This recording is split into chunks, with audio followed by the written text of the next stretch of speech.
Welcome, Internet friends, to the 5th episode of the PixelPlay podcast, the podcast where two grown-ass men delve into the big news stories of the gaming industry, as well as shares what they love and hate about games.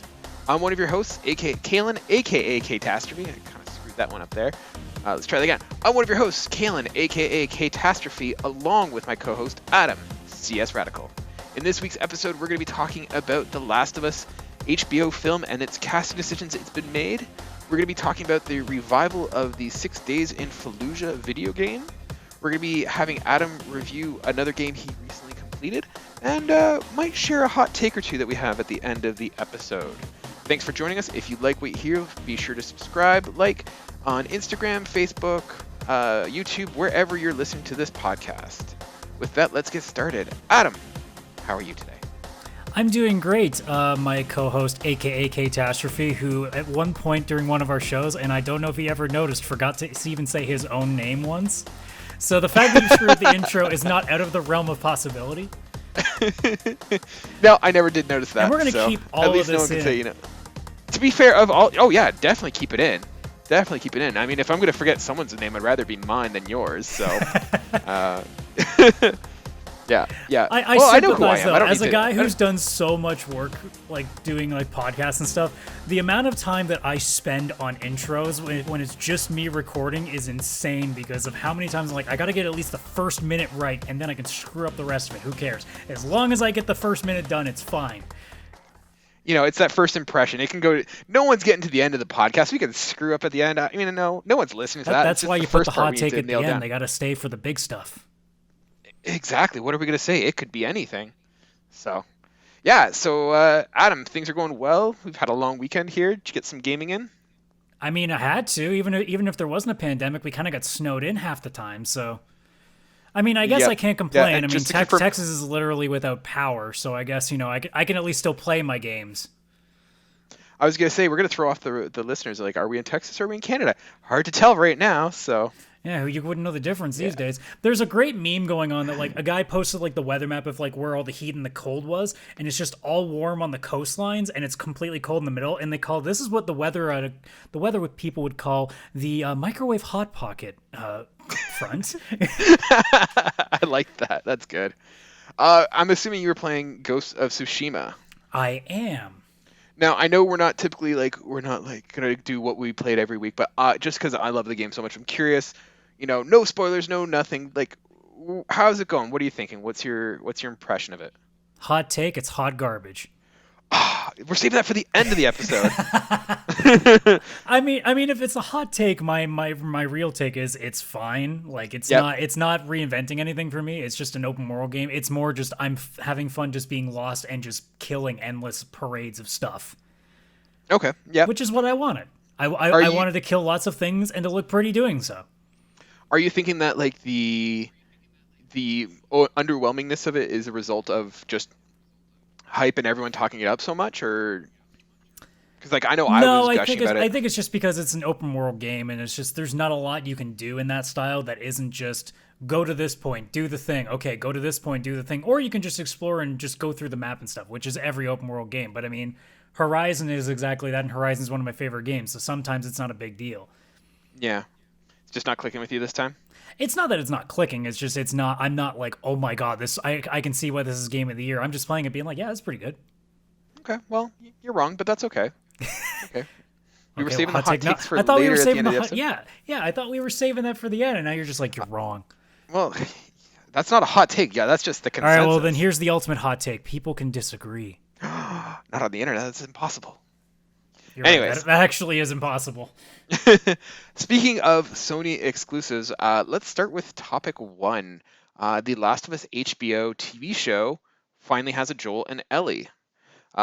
If you haven't heard of this, Adam, obviously Joel and Ellie, two main characters of the Last of Us video game, are going to be played by Pedro Pascal, best known, I guess, for being the watermelon in Game of Thrones. If you've seen it, you know what I'm talking about. Or being the Mandalorian in The Mandalorian. On the other side, Bella Ramsey, best known as Lyanna Mormont in Game of Thrones, is going to be taking the role of Ellie.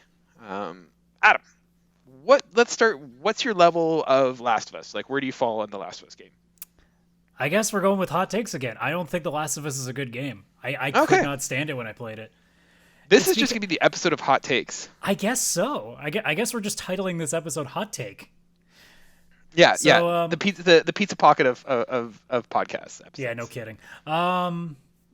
Yeah, no, like I understand why a lot of people like it. It's just one of those games where when I played it, I really couldn't get around the gameplay mechanics.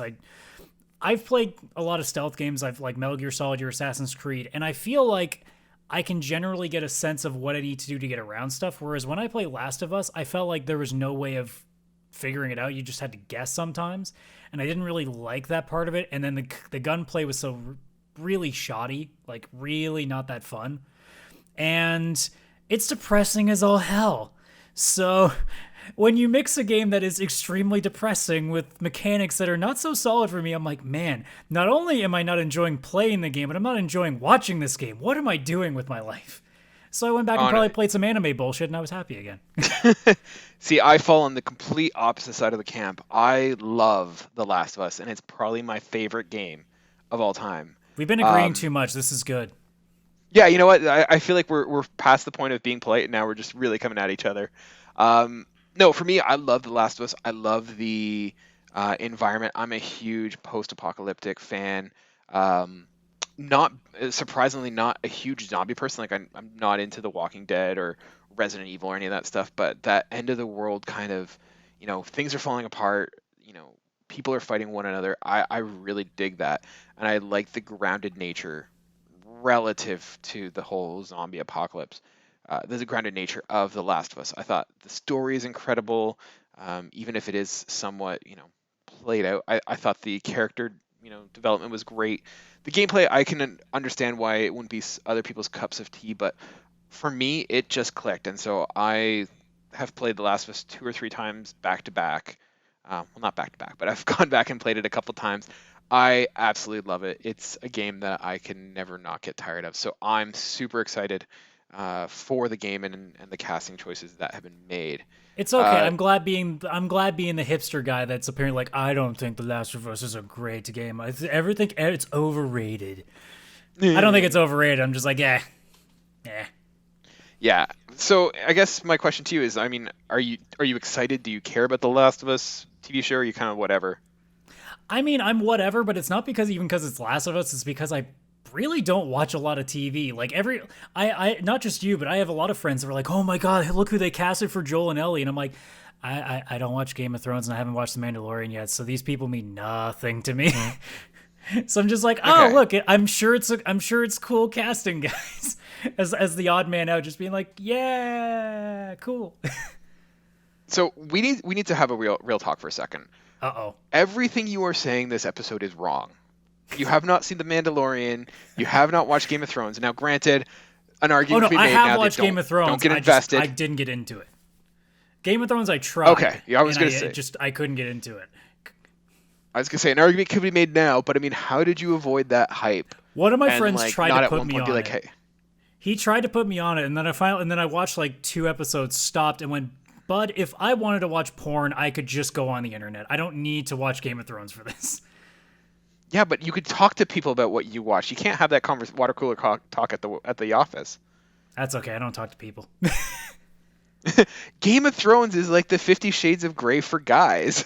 To be fair, though, I'm more than happy that I didn't, because then I got to watch the absolute burning down of it after the last season. So we don't talk about the last season. I watched all of it. I've retained the knowledge. Yeah.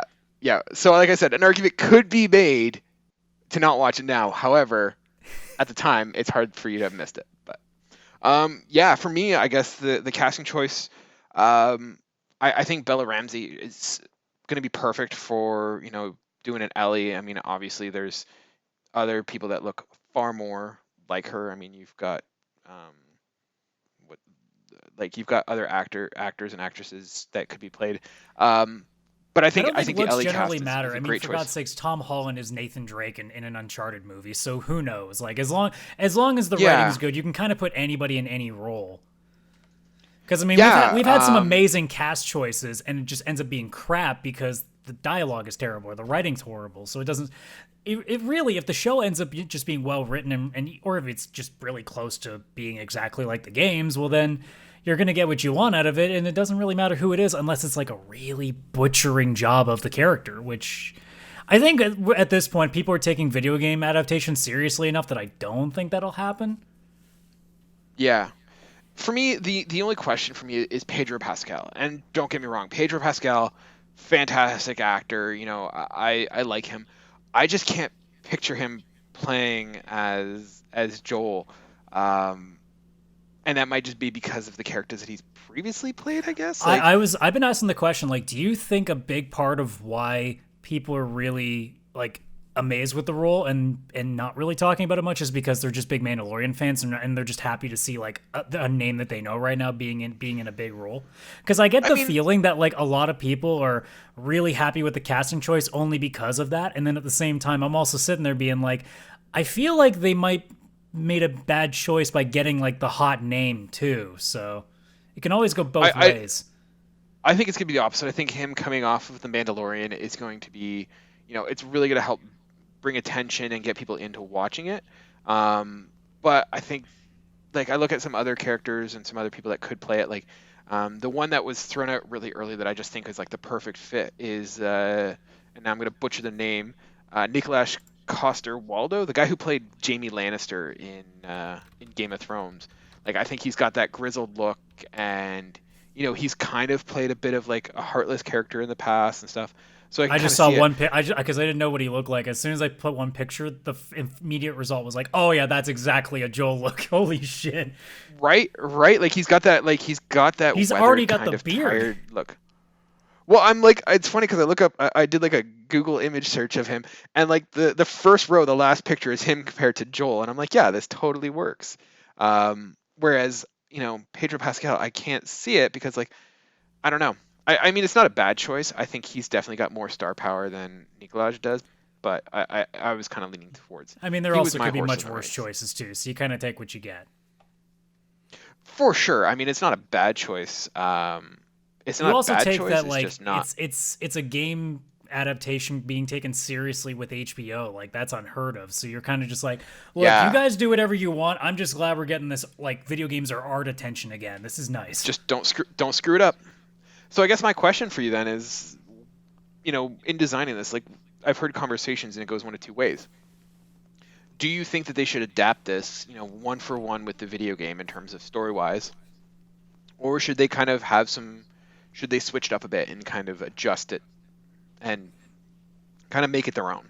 Like, you're meaning like keep the characters, it's just you're making like either its own version of it or like a whole different story entirely kind of deal?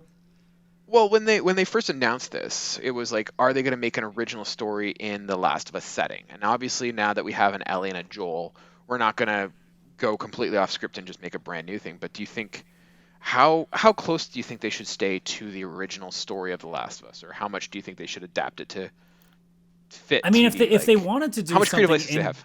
They could do something in between like the two games, I guess. I think a lot of people would rather they start with the beginning of the story because it would make sense. Because if you're an unknown going into the series, you really want the backstory of Joel with his daughter, and obviously meeting up with Ellie and getting that relationship. You kind of need that for Last of Us to and this is just me talking as somebody who didn't really play much of the game, and even I know this. You kind of need the beginnings for people to understand why, like, these people matter. Because sure, anybody who's played the games is going to watch this and know exactly why these two are together, but somebody new coming into this being like, oh, so they're father and daughter, and people be like, no, actually, it's this whole thing. And they'd be like, well, why didn't they explain that? So I think it has to be like at least the first. If they're assuming there's more than one season, the first season has to be like the first game. Yeah, I'd like to see it as like a standalone. I don't want it to be a drawn. I could see like the first season being like the main story of the first game, like kind of summarized relatively. Like maybe just pick one thing and go with it. And then, like, after that, you can, like, make it, like, a side thing that happens, like, after the events of the first game and going in between that and the second. And you could do something with that.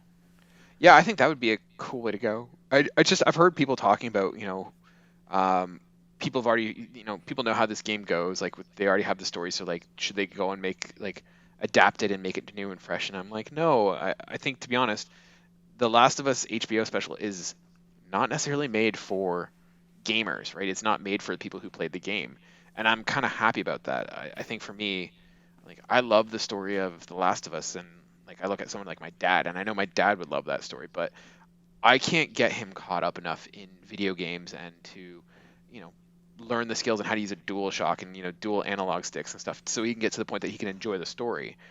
Nor do I think he's going to want to sit and watch a 12 to 20 hour playthrough on YouTube. So for me to have here's a 10 episode season that goes through this awesome story, I think that's going to work really well.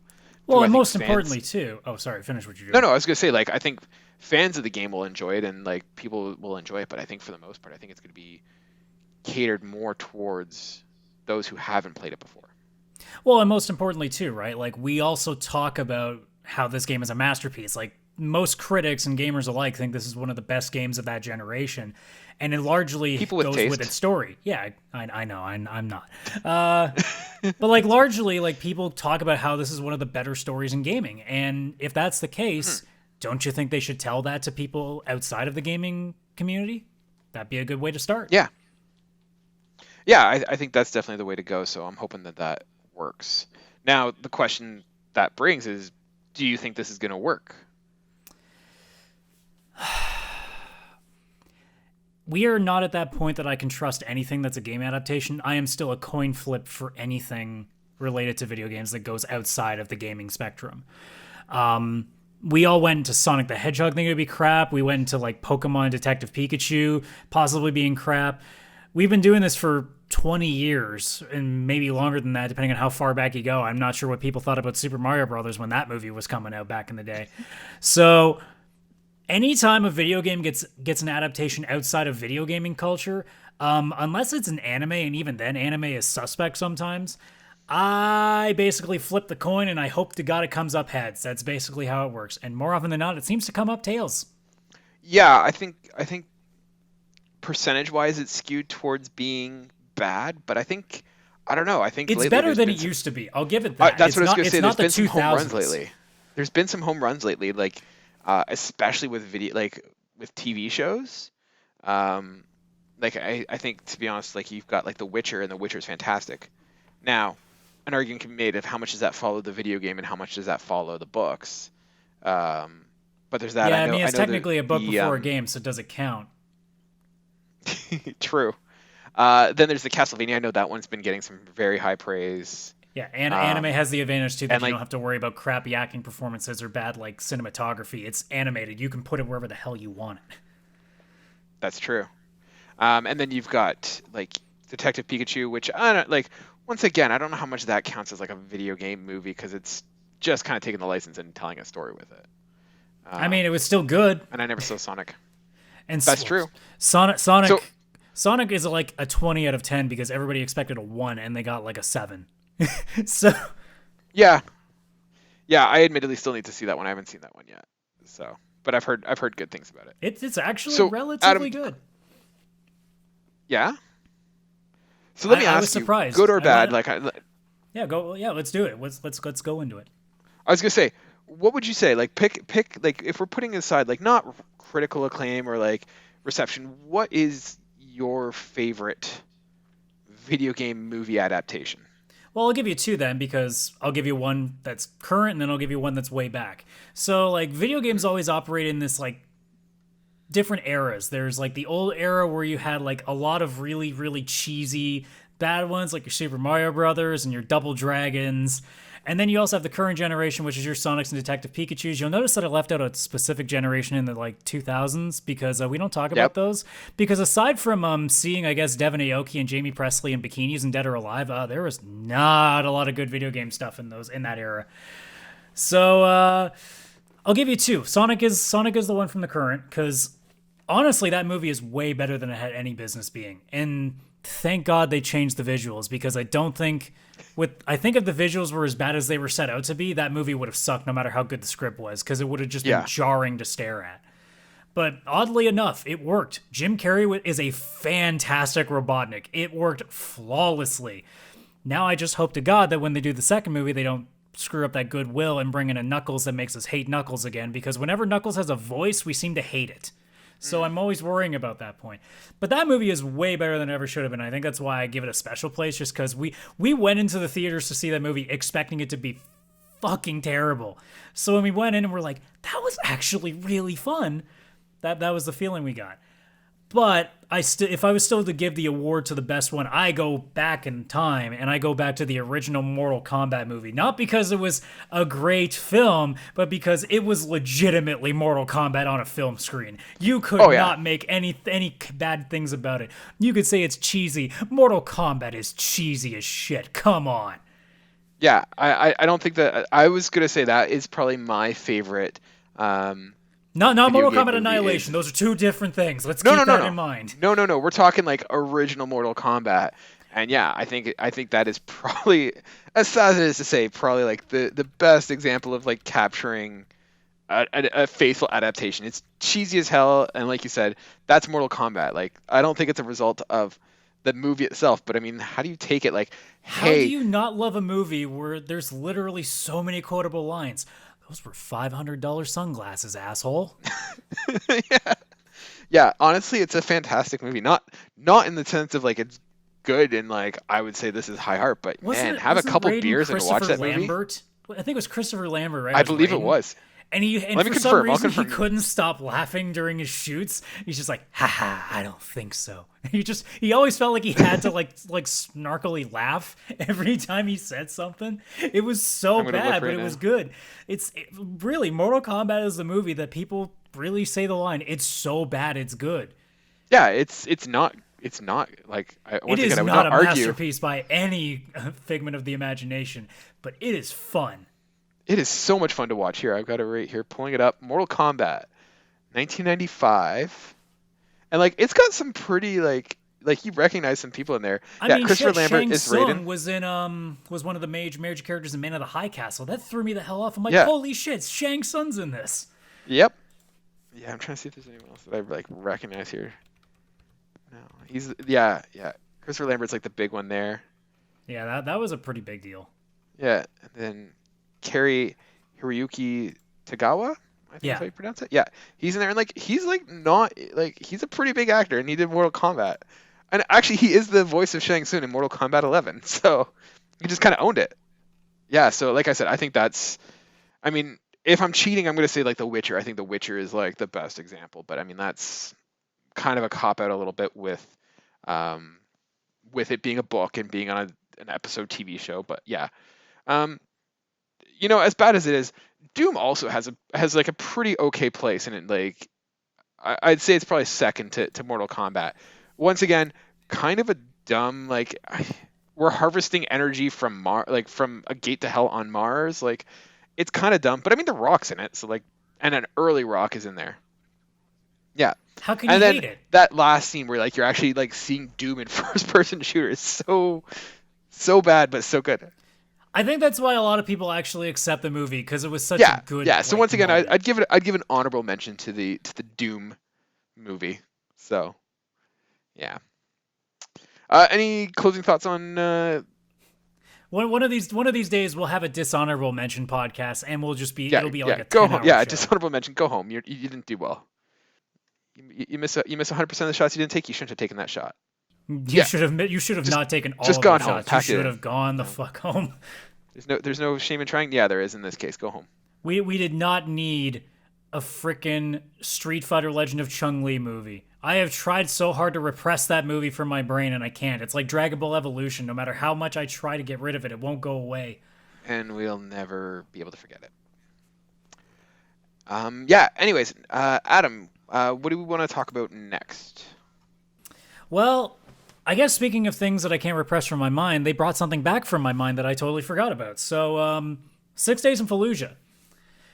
A lot of people will remember this as the kind of game that like a lot of people were kind of like interested in, because it was this gritty, like right around the time that Call of Duty was at its biggest, like it was the shit.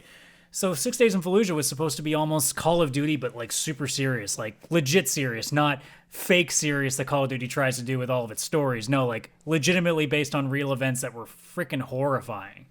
So for those unfamiliar, 6 Days in Fallujah is based off of a certain battle in the Iraq War. I'm trying to think what the name of it was. I think it was called the Second Battle of Fallujah, if I'm not mistaken. So it was like this really horrible, like 6-day battle in like 2004 that just resulted in like a lot of blood. And I think it was like the bloodiest battle during that war. And what originally was supposed to happen with the game that was supposed to be, I think it was supposed to be out in like 2010, was they wanted to make like, again, like something akin to a Call of Duty game, but just being a much more like heavy, like serious story that really showed like the dark side of what war really is. And there was a lot of controversy behind it to the point that it kept getting pushed back, and it finally just straight up got put in a developmental hell and canceled. Because I think I don't know really enough about the controversy because it's been so long since. I think it was just like, I don't think people wanted a movie that they thought was glorifying, like, I guess the American occupation of like the war in Iraq, because they thought it was a pretty pointless war. So I think a lot of people back then just really didn't want to have to see that stuff. Well, I think it was also they were concerned that it was like glamorizing, and they were glamorizing it, and I guess profit. Like, it was just the fact that they were worried that it was going to glorify the war that occurred there, or the battle that occurred there. Well, I know that's what's happening now is that people are trying to say that they're trying to make this a recruiting pitch to the armed forces, and like everybody in the development crew has been like, no, like this is not painting the military in a good light. This is not trying to recruit people. This is trying to show them how freaking scary it was then. Yeah, so, which is ironic that they get that case when you've got, I would argue that Call of Duty is probably, Yeah, I was gonna say we have enough military shooters. A realistic representation of a war game is not going to be pro-military. Realistic representation? No. Call of Duty games is not realistic in any aspect. You were never the hero in a real military story. Yeah, no, I agree. Now, I think they were saying this is being made by Highwire Games, yeah. Yes. Which is basically comprised of former Halo and Destiny veterans, right? Which immediately perked my ears. Not to mention that they have the composer for the Destiny series doing the music, and I'm like, ooh, that's a good composer. I'm like, oh crap, I didn't know that A, this game was being brought back, and B, actual work was being put into it. Oh damn. Yeah, well, I'm kind of surprised at the fast turnaround. Like, it got announced and it's coming out this year, right? Is it this year? Yeah. The assets have been done for so long. I think they've always been like in purgatory. It's just okay. So they took it. They've probably shined it up, and they're messing around with it a little bit more and trying to make it more palatable. I get the feeling this is going to feel archaic when we play it, but it's going to be more. You're going to be more impacted by the story than you will the gameplay. Have you ever played a game called Spec Ops: The Line? I did. So I'm thinking it's going to be more akin to that, where like the gameplay isn't going to be its selling point. It's going to be what you're experiencing. Yeah. Now, my question is, like, do you think that that's going to succeed in this, day and age? Like, my concern is, like, this was designed back in 2009. Like, we were still in PS3. Everything was PS3 and Xbox 360, back in the brown age when everything was brown, gritty, and like realistic military shooter. And I feel like we've kind of moved away from that. I mean, single player war games aren't really a thing that we see anymore. It's mostly about the online, and I don't think you could have this game have an online component. While keeping the not levity, what's the word I'm looking for? Like the heaviness of this story. And so I don't know. Like, I think it'll be cool that it comes out, but like, I don't think people were clamoring for this game, and I don't think it's going to resonate with the taste that we have nowadays. I mean, you've got your Call of Duties and stuff, which have gone more towards the Fortnite style of gameplay. I don't think that really real gritty, realistic shooter is going to do well, because even Spec Ops: The Line, for all the praise it gets, I don't think was hugely successful. Let me check on that. But that's kind of where I'm sitting. Like, I don't know if this is going to be something that's going to really be a success when it comes out. I mean, look, you said it yourself that people are not really interested in this kind of game anymore. I actually think it's the opposite. I think we finally like had enough time away from that, where because Fortnite has been out for like it's always been Fortnite, Apex Legends, like all this like crazy cartoony battle royale stuff, that I think this might be the right time to throw in that heavy, like I mean, obviously with Last of Us Part 2, like we found that people will really take to something that's really gritty and really heavy and really dark. So I think like as long as the gameplay is not broken and if the story tells indeed a really, really, really hard story that's really difficult to stomach, I think it actually could get a lot of attention. If it does the right things, not to mention if it shows that it's anti-military, gaming critics will eat that shit up because they'll take any chance to take shots at conservatism. I'm not against that, don't get me wrong. I'm more than happy to read all of those articles where they're shitting on that. But I think if it is at least a good enough game like Spec Ops The Line was, it's just average gameplay like with a really heavy story, I think that could get a lot of critical attention, and that be enough to at least not only make their money back, but probably make enough of a profit that it'd be worth their time. It's just a matter of is the game going to actually be good enough to uphold that. If it ends up being a broken, kind of clunky storied mess, then it won't really matter how dark the game is, because if it's a mess, it's just not going to be able to save itself. But if it's a decent game and they do a pretty good job with the story, and I want to assume they will, because it's literally being told by like people that were a part of it. So it's not like it's going to be some made up thing. It's going to be legitimately stuff that happened. So it's going to be grounded in a lot more realism. There's not going to be some crazy like you're not looking for a turn at the end. You're just going to be experiencing the hell that they would have dealt with. Yeah. So I think there's an opportunity there for this to be really good. It's just going to come down to what they salvaged and what they were able to piece back together. Could they make a game that was at least, in decent shape? Yeah, I don't know. I'm still skeptical. I think the taste has moved on, and then you're in the situation like, do you make all the assets from scratch and have it look updated and realistic, or are you going back to just polishing up PS3 graphics? And that's kind of a question I have. So I don't know. I'm skeptical, but I mean optimistic. I'd always rather have more good. I want it just to be good, just so that way we have like games that can come back from this hell. Like it'd be nice to have a game that has been in that hell for so long it doesn't suck. Like Duke Nukem Forever totally was amazing. Everybody loved that game. It wasn't a mess. Totally worth the wait. I mean, as a bit of an aside, I'm like that with Hogwarts Legacy. Like I'm so worried about that game because it's been in development hell for so long that I don't think it can be any good. So that's the thing you kind of worry about, right? Is that when a game has spent that much time in and out of production, like, can it really be saved? Yeah. So it's like, I want it to, and I think that this game might have a good chance just because I don't think it requires to be an amazing game. I think the story can really pull it past as long as the game is functional. That's the key to me. If the story really is that heavy and that heartfelt, I think it can push through a lot. Because apparently a lot of people really like The Last of Us, and I don't think the gameplay is all that good. So you guys tell me. But you know what it did? It had a great story. But you hate Last of Us, so it's okay. Exactly. So I guess with that, like, if we're bringing back games from the dead, what other games do you think that you'd like to see? Like, you get to pick one from the dead, bring it back to life. What would you like to do? Oh, there are so many directions I could go in that. You get one. It really just comes down to like, I don't know, the one that probably hyped me up the most. It's probably Rockstar's Agent. Okay. That's probably the one that comes to mind, just because I'm thinking Grand Theft Auto, but like a spy game. Oh man, like an open world spy game would sound so cool. Did we ever see anything of that, or was it just announced? No, it never really showed anything. There was never really any footage for it. Yeah. It's a cool concept. It's just I don't need footage to even think about it. I can just think of GTA, but in the style of a spy game, and I'm like, that sounds that would freaking have cool. been fantastic. I mean, there's a whole lot of other things out there. Like I know a lot of people come with like StarCraft Ghost or Prey 2 or like Zone of the Enders 3, Star Wars Battlefront 3, like Star Wars 1313. A lot of Star Wars games actually. I think there was like a bunch of them that got canceled because EA hates money. Actually, no, EA doesn't hate money. They just hate money being made in good games. So they hate working for it. Yeah.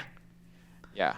If I was to really guess, Agent's probably the one, just because like that's the one that like immediately snaps every time. Because there's probably a lot that have just disappeared that we've forgotten about. Like I think a lot of people already forgot that Scalebound was a thing back when Xbox was doing their conferences. Yeah. I agree. Like, I think Agent would have been cool. Star Wars 1313, as the Star Wars fan, I have to kind of be like, yep, that's fine. But I think there's two that I'm going to throw out there, and one's kind of a cheat. Is Fuse. Do you remember that game? Yes. Yeah, and people are going to be like, Kaylan, like, that game did come out. No, that game did not come out. That game was canceled, and they sent it out, a different game out with that name on it. If you don't remember, that was the super fun kind of cartoony, I don't know, how would you, like, secret agent kind of game. And then I think it was published, was it EA or Activision? I think it was EA that did it, right? I can't remember, to be honest. I think it was EA. And what ended up happening is they came out with this gritty sort of like targeted to like 14-year-olds. Yeah, it was EA.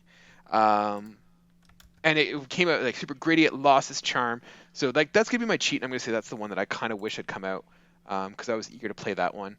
But I think the one that I think I miss and I wish it would come back is the next entry in the Brothers in Arms series. So it was kind of announced, then it wasn't announced. Like the game left on a cliffhanger, being like, "Hey, we're coming out with another game." And they never got announced, and then it got announced, but it was like some weird multiplayer co-op thing. And then they're like, "No, we're gonna go back to the gritty, sort of realistic World War II gameplay." And I think that's like a dead franchise or game that they were kind of working towards that got canceled that I'd like to see come back, because those games were awesome, and that's generally a franchise I'd like to see come back because it's got that it's a good first person shooter with like some strategy to it in terms of commanding a squad. So did you ever play the Brothers in Arms series? I want to say that I did, maybe in passing at a friend's place, but I never really owned one. I always saw like a lot of footage about them. Yeah, so it like the reason, like, and once again it's kind of weird because it was never fully announced in the sense that like, yeah, it's coming out and whatever, but like it ends, and if you like if you're a World War II sort of person, it ends with basically the failure or the end of Operation Market Garden, which is where like all they tried to take those bridges, I think, through Holland. And the game ends, and it sort of leads on a cliffhanger to what was the next battle in World War II for this group, which would have been the Battle of Bulge. And so it was kind of hinted at the end. And then Gearbox was like, "Yeah, we're totally working on this. It's totally a thing."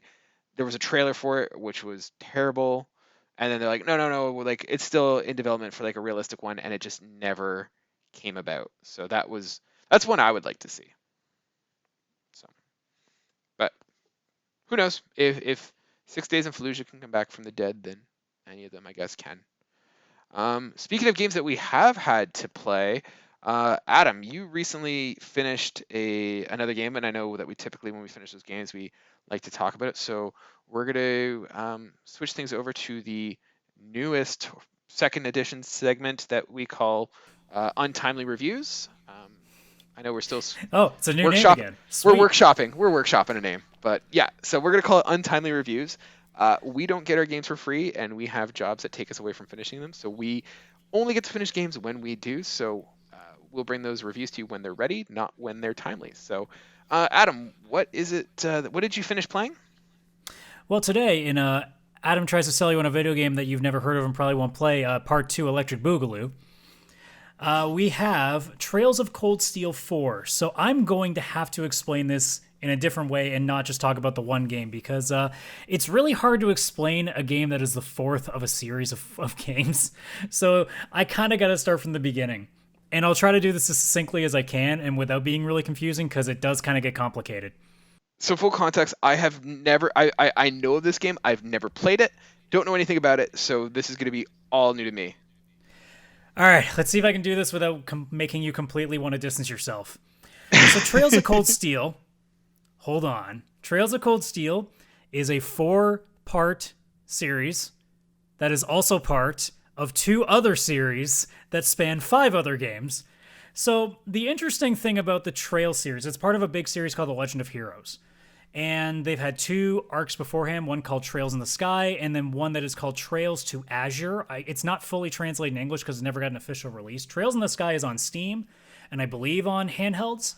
But Trails to Azure has never been given a proper release in the States.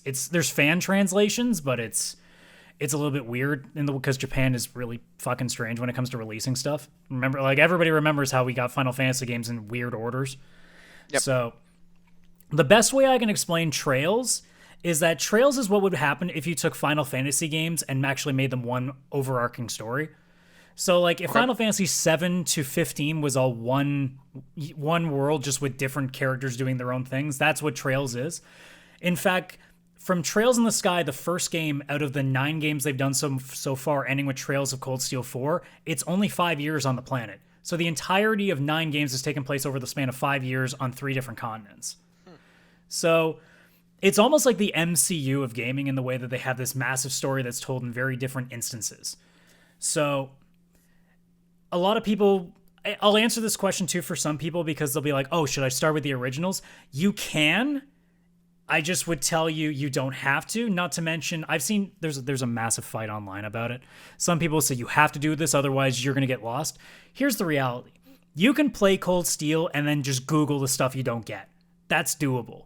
I also find it really hard to tell people, hey, does this series sound really interesting to you? Go play 5 games before you get to this. It's really hard to sell that on people, especially when 2 of those games are not even technically available for purchase in English. So it's a little difficult to sell people, hey, you want to play this game series that's 4 games that are each over 100 hours? Go play 500 hours of games first. Just to get to this point. It doesn't really roll off the tongue very well to some people. But Cold Steel, so I'll start from the beginning just to give people the sense of it. Cold Steel. Sorry, before we get started, are you going in spoilers? Like, is this a spoiler? No, I'll be vague as shit for the most part. Okay, cool. Just for the 3 people that we sell this on. Yeah, so Cold Steel, it's a JRPG series. I probably wasn't very clear about this. It's your turn-based JRPG like your Final Fantasies. People have made the comparisons, like Persona is what a lot of JRPGs fans got like out of the old school gameplay of Final Fantasy. I would say now that Trails is the new Persona in that Trails does storytelling the way that Final Fantasy used to do storytelling. Because Final Fantasy, after about 10 to me, is tapered off. There's another hot take on this show. But Trails of Cold Steel starts you off as like basic high school kid. It's a Japanese game. Of course, you're going to start as this ragtag like high school kid who's apparently really good with a sword already. And you get dropped into this world that is very much reminiscent of what we kind of experience, I guess, today. Well, I mean, we've always experienced in human history is the class war between the rich and the poor. So the way that the school works that you get enrolled in, you're at a military school, there are noble classes and there are, I guess, the not noble classes, the commoner classes. So they have much better dorms, they got much better faculty, like everything's for their end, and then if you're a commoner, you're just getting like you're getting by. You're getting a cot. But you are one of, it's either like 8 or 9 that get put into this special class called Class 7, which is a mixture of nobility and commoners based on, I guess, the skills that you have or the backgrounds that you come from. Basically, it's almost like if, they put a bunch of white kids, a bunch of black kids, and a bunch of brown kids all together in a class for the first time. Like, that's really what it feels like this class is. It's the first time that kind of, like, amalgamation of people were ever brought together. And throughout this series of 4 games, you go from being this kid just learning, his way with the sword and the first game is all about creating relationships with all these new characters. That's mostly the first game. The second game amps up the crazy story and you find an end to that arc. So 2 games, you get the end of the arc. Third game, if this is a spoiler, I kind of apologize, but it's not really. You now are a teacher at the newest version of the campus of that school, taking over a new Class 7 where you get to do the exact same thing, but this time from the teacher's lens. And it's a similar thing. You're getting all the kids to figure out each other and kind of get that character development going, and then the big story hits again in 4. It's very interesting how 1 and 2 mirror 3 and 4 in its structure. In 1, you're very, very pigeonholed on where you can go, and then in 2 it opens up. Same goes with 3, it's very pigeonholed in 3, and then in 4, you basically can go wherever the hell it lets you. So you get the airship, you go nuts. And the thing about the series as a whole that really gravitated to me is that it really tells story in a way that I've seen very few games do it, to the point that I'm interested in what NPCs are doing. To the point that there are NPCs in the game that get married and I'm super fucking happy for them. Whereas more often than not, you're too busy thinking, okay, this is the girl I'm going after. That's all I care about. I don't give a shit about any of these people. Whereas I can name offhand at least 30 NPCs in this game without thinking about it. Whereas most Final Fantasy games, you remember probably 5 to 10, and more often than not, it's because they were hot. So the big thing with 3 and 4 especially is that's where the emotion kicked up. I cried at the end of 3, and I don't cry a lot in games. And then 4 happened, and I cried 3 freaking different times. So as much as like I can sell people on the gameplay of Trails, which really isn't its selling point, like it's a pretty solid JRPG in terms of its combat system, in terms of its overworld, in terms of all the various side stuff you can do. There's plenty to keep your attention. There's fishing, there's cooking, there's like there's always a card game. There's always a card game. That's the rule. There's so much stuff. And even side quests, more often than not, the side quests are very funny or usually like pretty cheesy. So like the side quests are a nice like aside from the serious parts of the story. But man, 3 and 4 just did such a number on me with the storytelling that they do, because again, not only did they manage to tell a really engaging story in all 4 games, they managed to tell a great story between all those games and then encompassing everything, and then pulled 5 games worth of story in with it, to the point that there are characters from the first game that actually have conclusions to things that they were dealing with in those games. So there's actually closure for people. Like, that's the other thing. That's why a lot of people say that you should play the originals, because you do get more out of it if you play those, if you know the story. Like I said, I Googled it. I can YouTube it. I got the gist of it. Yeah. But, like, it's amazing to me that a company can actually stay that on track for, like, 15 years in terms of their storytelling. Because more often than not, you see anytime with sequels, like, they forget stuff. Yeah. A lot of the times, though, like, stuff will get just kind of thrown to the wayside because they're more interested in something new, that like some new shiny toy that they got. They got a new character they brought in, and they want the focus to be on them, and they kind of forget about all the other old characters. This game doesn't do that. Like, there's literally a couple that starts in the first game and finally has a marriage proposal at the end of 4. So 9 games later, this relationship actually has a proper engagement, that's the kind of stuff that I'm like, that's impressive that you could actually hold to that. So in terms of gameplay, you said this is a turn-based RPG? It's kind of a mixture between, like, I guess you could say it's Final Fantasy. I don't know if you've played any like the Tales games. No. Like I've seen sort of it's that kind of like turn-based, but like you've got control during the whole time kind of thing. It's not like you can move around on the map. Like there are ways to move around. Like say for example you cast a spell. There's this big circle that tells you where the spell's going to hit. If you can move out of that circle beforehand, you won't get hit. Like, there's stuff like that. So, but the combat is sort of like sequence-based? The combat is still very much like your classic turn-based. There's just more of an extra movement to it. It's not to level Final Fantasy 12 where it's just hit the button and then just run around and it doesn't matter where you are. They'll just do all the stuff automatically. Okay. So it's definitely a hybrid, and it does some pretty cool ideas too, where, you know, it does mix spells, skills, and everything else with... It has a materia system to it as well, where you can make some pretty broken characters, which I love. I love being able to make my characters broken. So let me sell you on the one character that I made. Okay. So this character, at the end of the game, had a 98% evasion rate. That evasion rate, his default materia setting gives him a critical bonus whenever he counterattacks, which is 98% of the time now. So he's already dealing critting every time. At the time I fully leveled him up, his skill does 300% damage when he counterattacks. On top of that, I have a secondary materia setting that adds another 150% to it. And then I have an accessory that says anytime you crit or anytime you counterattack, you get double the critical damage. So he does 900% critical damage anytime he counterattacks, which is basically every single time you try to touch him. So he's basically just an assassin. Yeah, I basically just send him out into the middle of the battlefield, and I just go on, make my day. Do your thing. And it's just like, yeah, he's just basically like I have other broken things where, like, I have a mage who her first skill does double damage no matter what, and it also guarantees a critical, and that critical does 3 times damage, so the first spell is just painful. So there are lots of things that game also lets you do that just makes it stupid. And I love that. I love being an overpowered piece of shit in a JRPG. It's the best thing to walk up to somebody and just go, poke, I win. You don't know who you're messing with. So, did you play this on PC, or was it on PS3, PS4, PS5? Originally, it was on Vita. I played it through the PlayStation TV for the first 2 games. It's now on PS4. Eventually, I think it was on PS3 as well, but I didn't have a PS3. So, I played the first 2 on PS Vita, or I guess PS TV, and the frame rate is dog shit. Don't do that if you can avoid it. It is garbage.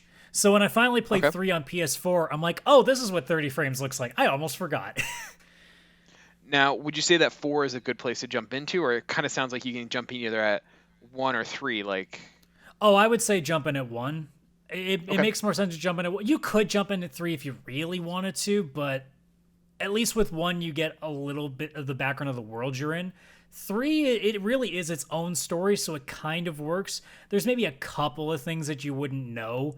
So I would still say 1 because it's easy to find right now because it's digitally available. Whereas like, I mean, the Trails in the Sky games are on PC on Steam digitally, but the other 2 games that you'd be missing are non-existent unless you pirate, which I'm not going to support on the show, no matter how many times I've done in the past. So, you know.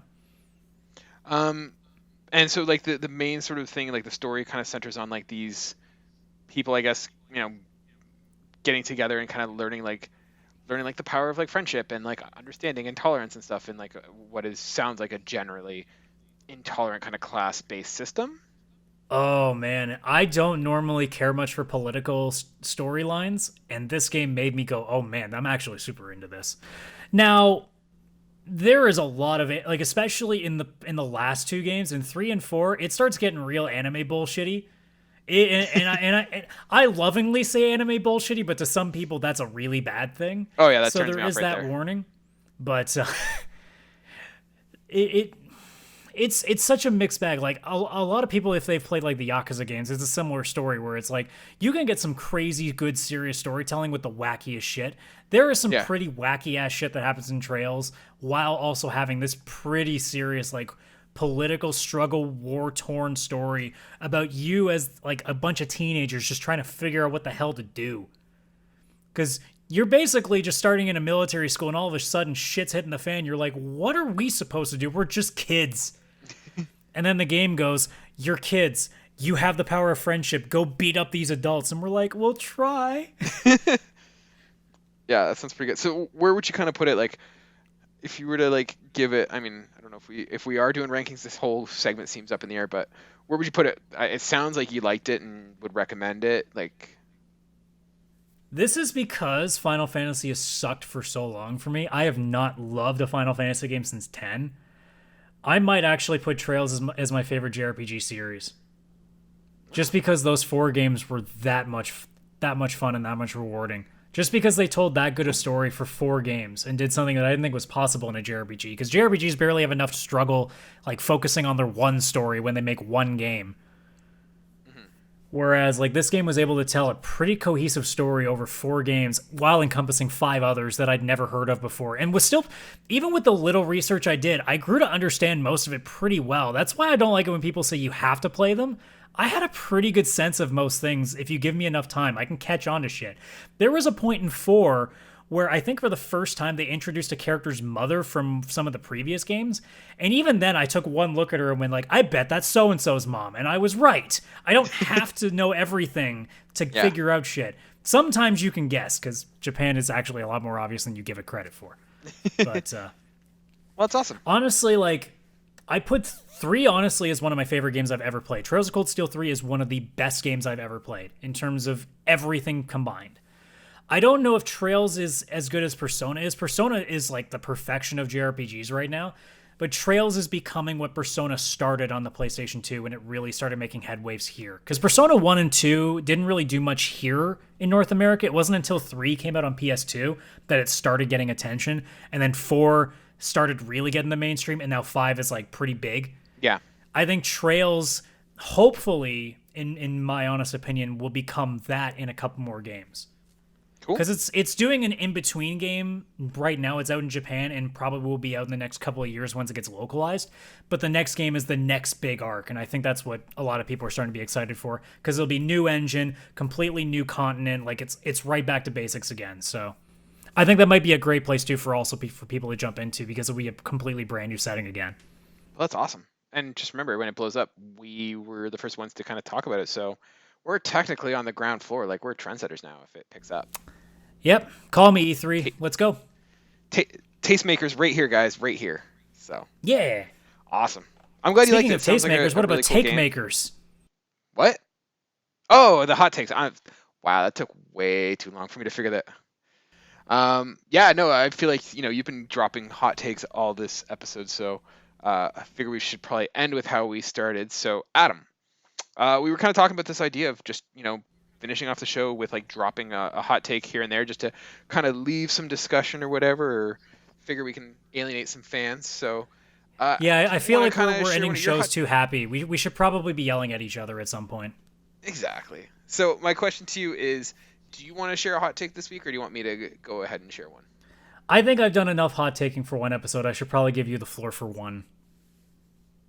Okay. Who should I take a swing at? I'm gonna throw it up to you. Nintendo or Yes. like PlayStation? Which one Oh, should I take a swing Nintendo. at? If we're gonna have hot takes, we gotta piss off the most toxic fan base first. Come on. Uh, all right. So I think Breath of the Wild is overrated. 100%. Ooh. I know. Not How brave popular of opinion, you. I know. How brave I of know. you. Coming out swinging. No, for me, like I played it, and it just I get why people like it. It's a neat world in the fact that you can go anywhere, do anything, but there's nothing to do. Like it's an empty game. Um, the story, like I think it's an okay game and not even the best Zelda.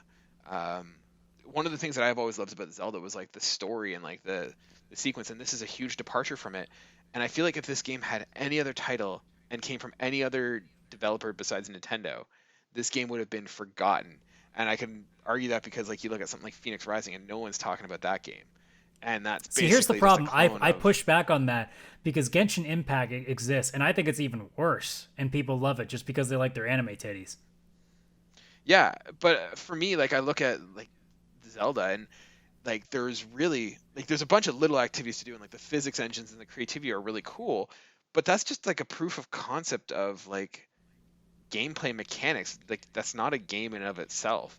And so I feel like they need more in there. Like there's not as much story, there's not a lot of characters. Like it's really just going around doing some shrines and there's like the four guardians, but like I don't know, it never clicked with me. And the weapon degradation is annoying as hell. Like you can't really get invested in anything. You get the master sword, great, but then it just cools down. I mean, I think it's cool. It's got some neat ideas, but it is not the fantastic game that everyone says it is. Like I get the changes that it's made. I get the idea of traveling anywhere, like the problem solving skills, but like that wasn't enough to carry a game, and it's not enough to kind of, in my opinion, make the game as renowned as it is.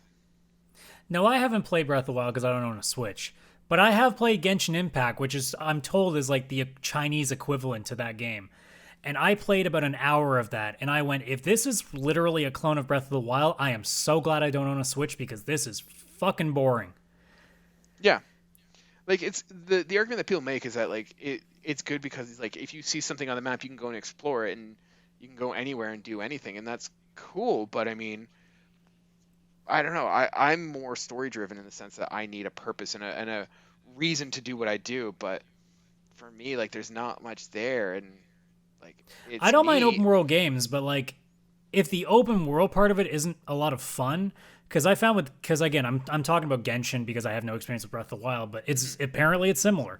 I find with Genshin, like any of the combat is not that much fun to play. It's wonky. At least when I play a game like Assassin's Creed or Ghost of Tsushima, like I'm playing right now, as much as I may not be like super into the world because there's a lot of dead space, Mhm. it's still very satisfying to fight stuff. Whereas I felt in Genshin, I was like treading water, just trying to get stuff to do what I wanted. So I can imagine with Breath of the Wild, especially with a weapon system where stuff breaks constantly, Mhm. that you're spending more time just trying to, you know, get the stuff you need in case something goes sour rather than enjoying the combat and rather than enjoying what you're doing. I think there was an added stress level to it that wasn't necessary. And then when you couple that with how much dead time there is in traversing, I mean, sure, the world probably looks amazing the first couple of hours you're playing it, but then when you start realizing you're staring at that same sky over and over again, eventually it's just another vista. Yeah, like that's the thing. Like the enemy variety is not super varied in the sense that I found. And then the weapon degradation, like you get a good weapon. Okay, well, this is an awesome weapon. Never use it because I don't want it to break, so I'm just beating everybody with sticks and rusty swords. And so every time you try to make some progress, you're also falling behind because like you're getting more and more weapons, and you have to find like you're just going around doing busy tasks. You're doing these shrines, which are somewhat cool for the most part, but I mean, I almost feel like it's not curated enough in the sense like it's not holding your hand, which is fantastic, but it's not like even it's got not even not holding your hand. It literally left you at the mall and went home, and you're on your own to figure out how to get home. Like that's kind of my thought. So once again, not a terrible game. I wouldn't say it's broken or bad or anything. It's just to me, it's an average game and not even the best Zelda game. Well, I mean, we all know the answer to that. Like, clearly the best Zelda game is Spira Tracks. Yeah, that's not what I was going with, but no, I mean I'm maybe a little old school, but I really like A Link to the Past. I think that's a really strong game. And that's the other thing too. I think people need to just keep Ocarina of Time off the pedestal because I don't even think Ocarina is a good game. I don't think it's nearly as good as people remembered. I think nostalgia really clouds it. I guess that's also kind of a hot take in itself, is that nostalgia really clouds what we think is a good game. You know what? I think that the reason why Ocarina of Time gets so much love, and deservedly so, is that it basically is A Link to the Past, but it's just in a 3D environment. We hadn't seen that before, so I think that gives it some bonuses. It's kind of the spectacle of it. Yeah, it's the fact that it's new and original, and that might be what's going on with Breath of the Wild too. But I find that for me it didn't do anything. Like I was kind of underwhelmed. Like yeah, even looking at it, like as soon as I saw the weapon degradation stuff, I went, "This sounds dumb," because weapon degradation should not exist unless you're in a survival horror game kind of deal. If you're in a game that's supposed to be cartoony, fun, and adventurous, I shouldn't be worrying about my weapons going away. I just want to have fun and slash shit. I shouldn't be having to be like, oh man, if I take one bad swing, I'm going to lose this stick and then I'm screwed. Yeah, and that's the thing. Like the thing that frustrates me, and I can't remember if this is always the case, but like I've had times where like my weapon breaks and then I'm like left with nothing, and I'm like, well, at least if it's going to break, switch something else out or something. But I don't know. For me, I don't know. It doesn't move the needle for me. And I know lots of people love it, so if we're giving hot takes, that's my hottest. It's okay. You can think Breath of the Wild is overrated. I can think Last of Us is overrated. You know, it just works out nicely. Yeah. We can both be wrong. I'm more wrong, but you know. Depends who you ask. So I'm sure we've lost one or two people there. They've clicked out now, and we've lost some gaming. Oh man, we're down to 0.5 views now. You know, we need the last of you that are here. Please stick around. We need you. Awesome, Adam. Anything else you want to chat about this week? All Zelda games suck. What? Nothing. I didn't say anything. I legitimately did not hear you. So. Oh, I said all Zelda games suck. Wow. Okay. Wow. Just overshadowing my hot take. I'm going full heel turn on the show. I want everybody to hate me by the time this thing's done. I want to be the bad guy on this show.